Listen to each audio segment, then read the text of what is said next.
let's testify about the law and the prophets. When the Pharisees went to Jesus and asked him what the greatest commandment is, he said, "You shall love the Lord your God with all of your heart and with all of your soul and with all of your mind. This is the first and great commandment. And the second is like it. You shall love your neighbor as yourself." And then he added that on these two commandments hang all the law and the prophets.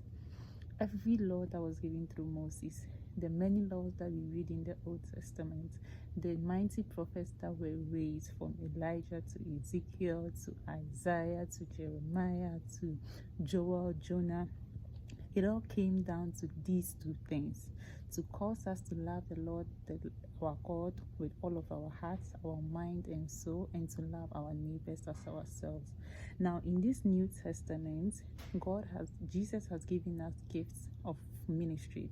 When you read from Ephesians 4, verse 11 to 13, it says that, "And he himself gives some to be apostles, some prophets, some evangelists, and some pastors and teachers, for the equipping of the saints for the work of the ministry, for edifying the body of Christ, till we all come to the unity of the faith and of the knowledge of the Son of God, to a perfect man, to the measure of the stature of the fullness of Christ."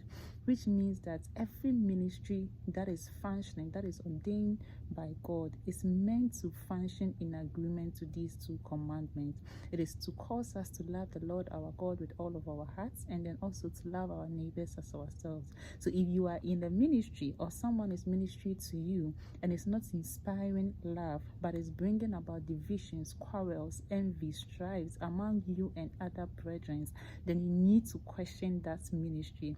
Because Jesus told us in Matthew chapter 7, verse 15 to 16, that by their fruits ye shall know them. He said, "Beware of false prophets who come to you in sheep's clothing, but inwardly they are wolves. You will know them by their fruits."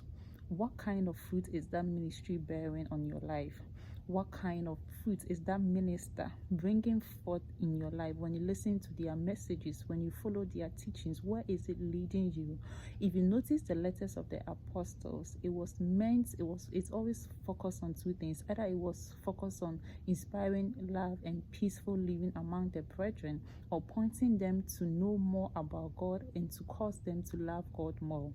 And it's the same thing that continues even now among us. So meditate further on this. What has been ministering to you? And I hope it to be a blessing to you. God bless you, and see you another day.